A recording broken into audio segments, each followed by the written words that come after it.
I sat staring at the email on my laptop, my voice barely audible as I whispered, "There's no job in London, is there?"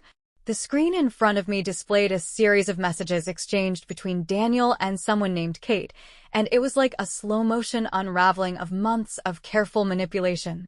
It was all a lie. My husband, standing silently in our bare living room, now empty because we had sold everything to start fresh, offered no words, his silence speaking volumes. Up until that moment, I had thought I was on the brink of an exciting new chapter in Minneapolis. My name is Selene Harris, and I had spent the last 10 years building a solid career as a financial analyst at Parker & Reed. But 3 months ago, Daniel came home, practically buzzing with excitement about a life-changing opportunity in London. Without hesitation, I supported him. That's what partners do, right? They trust one another. I sold our home, the first one I had ever owned. I let go of furniture I had picked out carefully over the years. I even sold my grandmother's antique mirror, the last piece of her I had, because Daniel insisted that we needed to travel light. Now it all made sense. I understood why he had pushed me to liquidate everything. My voice, now tinged with anger, steadied as I confronted him. "How long?" I asked, the question slipping out with barely contained fury. "How long have you been planning this with her?" Daniel shifted nervously, his gaze flickering to the packed suitcase by the door. "Selene, His words faltered. "How long?" I pressed. 8 months, he finally confessed, his eyes not meeting mine. "Kate and I, it just happened." And then it evolved. The words hung in the air like a sick joke. They had methodically planned this, every detail, waiting until I had sold everything and turned all our assets into cash. I had stripped away every financial safety net I had worked so hard to build. "The money's already gone, isn't it?" I asked, though I already knew the answer. As a financial analyst, I should have spotted the signs, but love had made me blind. I had trusted him without question. "You'll land on your feet," Daniel said, grabbing his suitcase. "You always do." As he moved toward the door, I felt a shift deep inside me. He was right about one thing. I always landed on my feet. This time would be no different. As the door clicked shut behind him, I opened my laptop and began typing. Daniel had no idea who he was dealing with. 6 years ago, Daniel and I met at a financial technology conference in Minneapolis. I was impressed by his ambition and drive. At the time, he was working for a smaller firm, but he dreamed big. What I couldn't foresee was that his ambition would eventually consume everything, including our marriage. Looking back now, I can see the signs I had ignored, the way he always took more than he gave. When we got married, I had just received a promotion at Parker & Reed. Instead of celebrating my success, Daniel convinced me to use my bonus to help him launch his own consulting business. "It's an investment in our future," he said. I believed him. That was my first mistake, but far from my last. Over the years, I supported him, financially and emotionally. When his first business collapsed, I worked overtime to make ends meet. When he wanted to try again, I took out a loan against my 401k to fund it. Each time, he promised it would be different. Each time, I believed him. My cousin Nina had tried to warn me last year. "Selene," she'd said over coffee, "don't you find it strange that Daniel never wants you involved in his business decisions? You're a financial analyst, for heaven's sake." But I defended him, of course. "He doesn't want to burden me," I'd replied.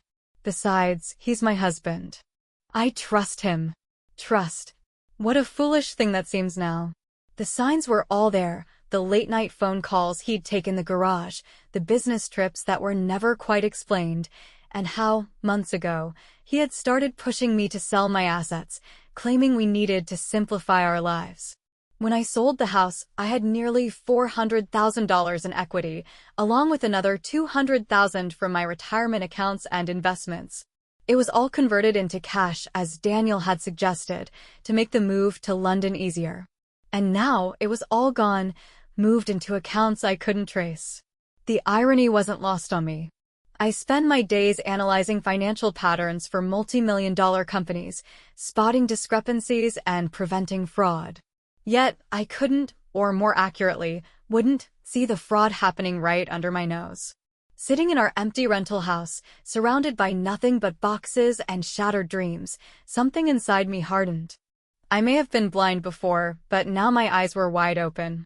And what I was about to do would make Daniel regret ever underestimating me. My hands trembled as I dug deeper into Daniel's email history. Each new message peeled back another layer of their deception. Kate wasn't just Daniel's mistress, she was a former client who had helped him orchestrate everything. They had been plotting their getaway for months, carefully maneuvering me into selling off all our assets. Meanwhile, the wife remained blissfully unaware. Daniel had written to her 6 weeks earlier, and she was too preoccupied with envisioning our fabricated life in London to pay attention to anything else. Part of me almost felt sorry for her. Almost. The casualness of that thought made my stomach churn. I printed out everything, my analytical mind snapping into action. The messages they exchanged painted a clear picture. While I was liquidating our house and dismantling my life in Minneapolis, they were busy building theirs in Austin. They had already purchased a home there, using my money, of course. The deed was in Kate's name, dated just 3 days ago. My phone vibrated in my hand, signaling a message from Daniel. "I'm sorry it ended this way. I've left signed divorce papers with my lawyer. It's better for both of us to make this quick and clean." Quick and clean. Like ripping off a Band-Aid. Except, he had taken everything with him, leaving me with nothing but packed boxes and an empty rental house that I couldn't even afford. I dialed Parker and Reed, my hands trembling. Linda, my boss, picked up on the second ring.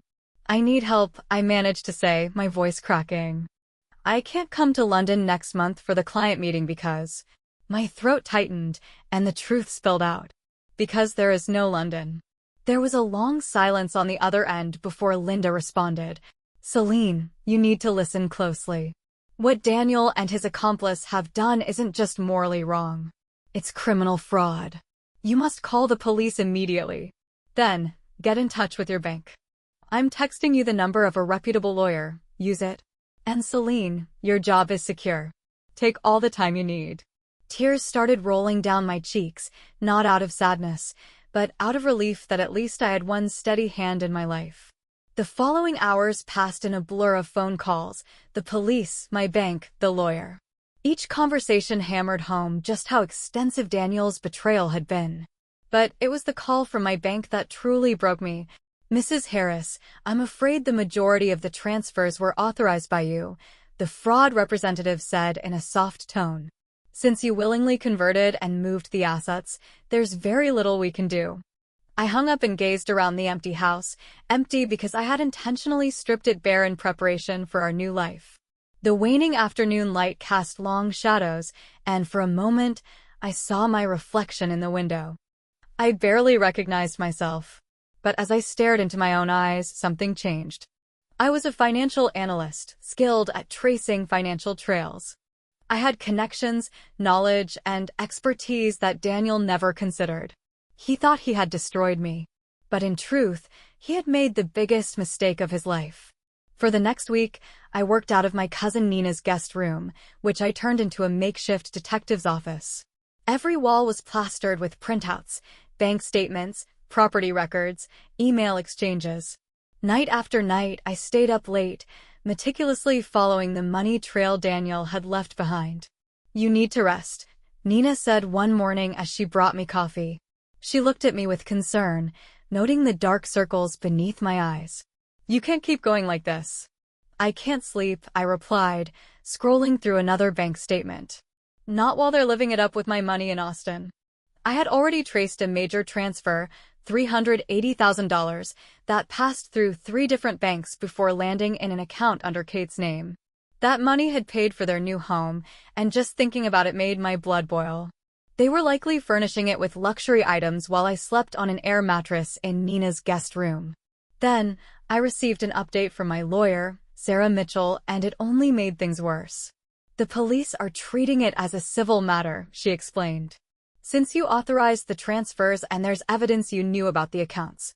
"But he told me the transfers were for our move," I interrupted. "Our supposed new life in London." "I understand," Sarah replied gently, but proving fraud in cases like this is tricky. It's often a matter of he said, she said, and the documentation shows your consent. I hung up feeling defeated. That evening, I made my first mistake. I called Daniel. "You won't get away with this," I said when he answered. He laughed, actually laughed. "Get away with what? You signed everything over willingly. Check the paperwork, Selene. You're the financial expert, after all." "I'll fight this," I warned him. "I'll take you to court." "With what money?" he asked, his voice calm and confident. "Face it, Selene. It's over. Move on." After the call ended, I did something I hadn't allowed myself to do before. I broke down completely. The stress, anger, and humiliation all poured out. Nina found me sitting on the floor, surrounded by paperwork, sobbing. "I've lost everything," I whispered, my voice barely audible. "My home, my savings, my retirement. Everything I worked for is gone." Nina sat down next to me and picked up a bank statement. "Not everything," she said firmly. "You still have your skills, your intelligence, and you have me." She was right about one thing. I still had my skills. As I wiped away the tears, a plan began to form in my mind. While Daniel had personally manipulated me, in terms of my career, I was still at the peak of my game. At Parker and Reed, I had access to advanced financial tracking tools that could trace money trails much more effectively than any personal bank search. The next morning, I called Linda.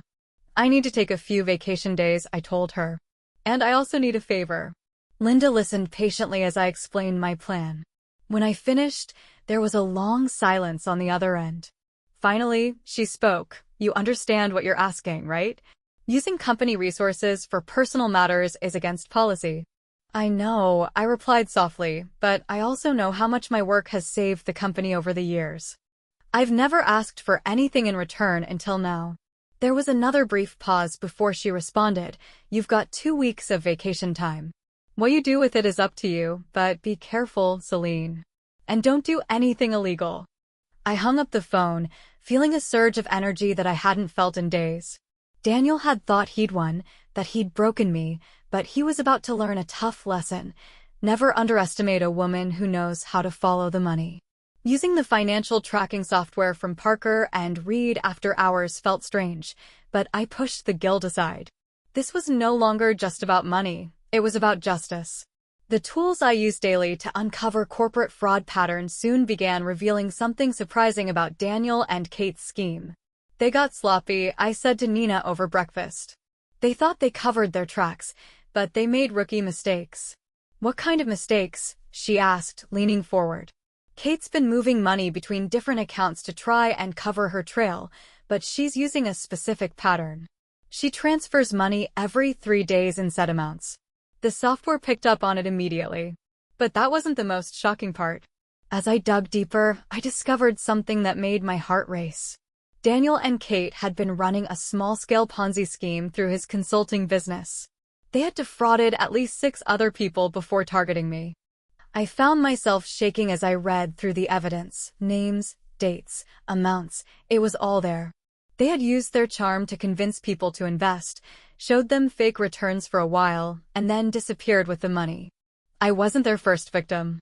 I was just their biggest catch yet. I immediately called Sarah. "This changes everything," she said after I explained what I found.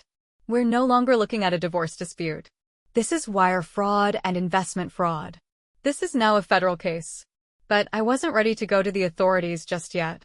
I needed more proof, and I still had one more card to play. I reached out to Marcus, a college friend who now worked at the bank where Kate had opened her latest account. Over coffee, I laid out what I had discovered. "Jesus, Selene," he said, after reviewing the documents. "This is serious." "I know," I replied. "That's why I need your help."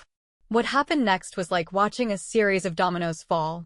Marcus flagged Kate's account for suspicious activity, which triggered an automatic freeze right when they were closing on another investment property. The timing was perfect. Within hours, I received a text from an unknown number. "What did you do?" It was Kate, the first sign of panic I'd seen from her. I didn't respond. Instead, I forwarded all my evidence to the other victims I had identified. One by one, they came forward, each sharing their own story of betrayal. That evening, Linda called. "Selene, we've been contacted by the FBI about some irregular transactions you flagged in our system." I took a deep breath. "I can explain everything." "No need," she interrupted. "I've already told them that you had my authorization to use the software. They want to meet with you tomorrow." That night, I sat in Nina's guest room, staring at my laptop screen. I still had one last option, a nuclear one that I had been holding on to. Daniel had made one critical mistake. He had used the same password for everything since college, including his email. A few keystrokes and I was in. There it was, every conversation with Kate, every plan they'd made, every lie they'd told. I downloaded everything, my finger hovering over the forward button. With one click, I could send it to his entire professional network. I remembered how he'd laughed on the phone, so confident in his victory. The old Selene might have hesitated, maybe even shown some mercy. But I wasn't the same person anymore. I clicked send. The response came swiftly and was devastating. Within hours, Daniel's professional world came crashing down. His clients, colleagues, and business partners received undeniable proof of his fraudulent scheme. His phone must have been buzzing nonstop because he finally broke his silence. "You've ruined me," he texted. "Are you happy now?"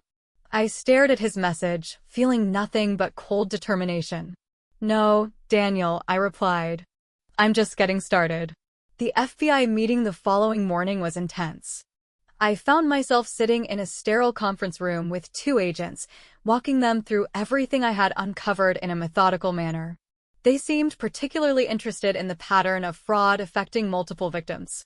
"Mrs. Harris," Agent Roberts began, "what you've uncovered here is not just a single isolated incident. This looks like a well-organized criminal operation." I handed them the final piece of evidence, an extensive spreadsheet that tracked every transaction, every victim, and every dollar involved. They thought they could cover their tracks, I explained. But money always leaves traces if you know how to look for them. That's when the conversation took an unexpected turn. Agent Roberts slid a document across the table. "We've been monitoring Ms. Catherine Bennett Kate for the past year. She's been involved in similar schemes in 3 other states." My heart skipped a beat. "What?" I gasped. "She's a professional con artist, Mrs. Harris. And it seems that your husband wasn't just an accomplice. He may have also been one of her targets." The room seemed to spin. The agent's words hit me like a punch to the gut. Could Daniel have been fooled as well? Had Kate manipulated him the same way she had manipulated me? Before I could process the shock, my phone buzzed with a new message from Marcus. "Kate's trying to empty the frozen accounts. She's at the bank right now causing a scene."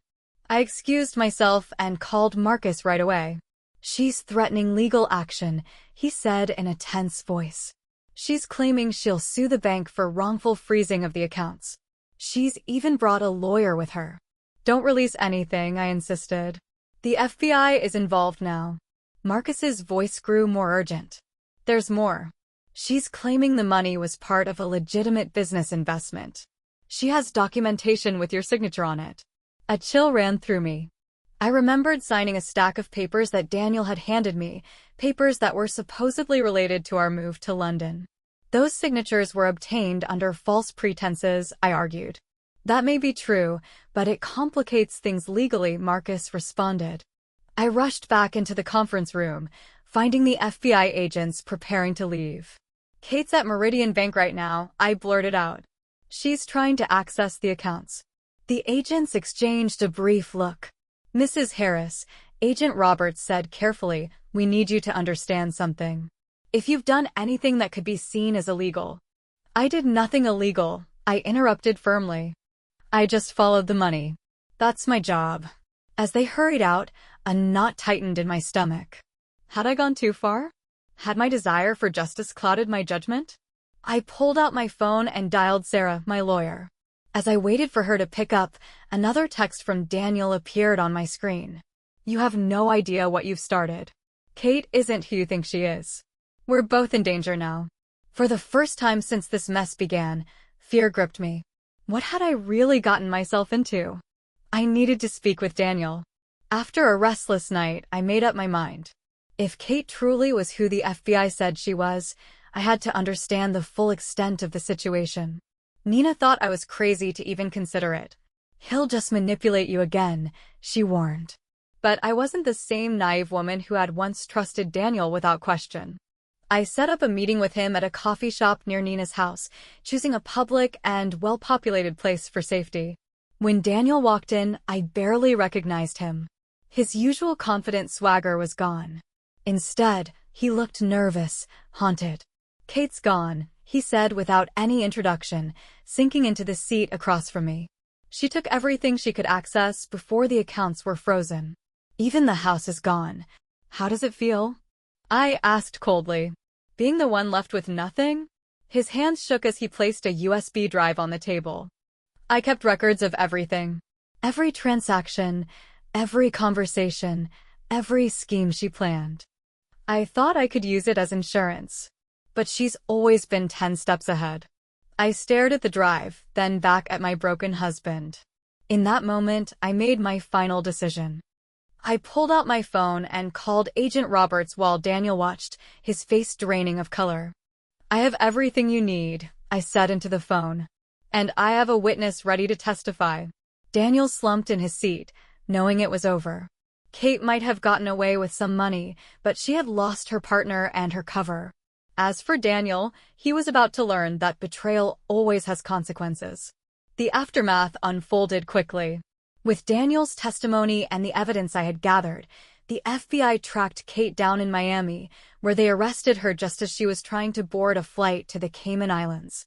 She had bank accounts spread across 5 states and victims spanning 6 years. In exchange for his cooperation, Daniel received a lighter sentence, 5 years instead of 15. I attended their sentencing hearings, quietly sitting in the back of the courtroom. As I watched both of them being escorted away in handcuffs, there was no sense of joy or sorrow in me, only a deep feeling of resolution.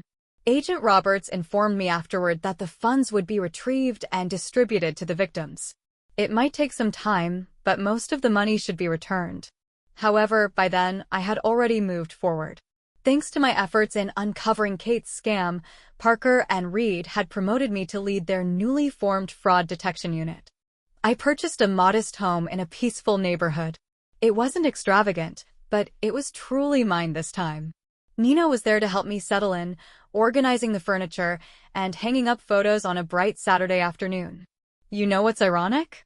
I said, as I sorted through a box of books. "Daniel always claimed I was too trusting, too naive. Turns out I just trusted the wrong people." "And now?" Nina asked.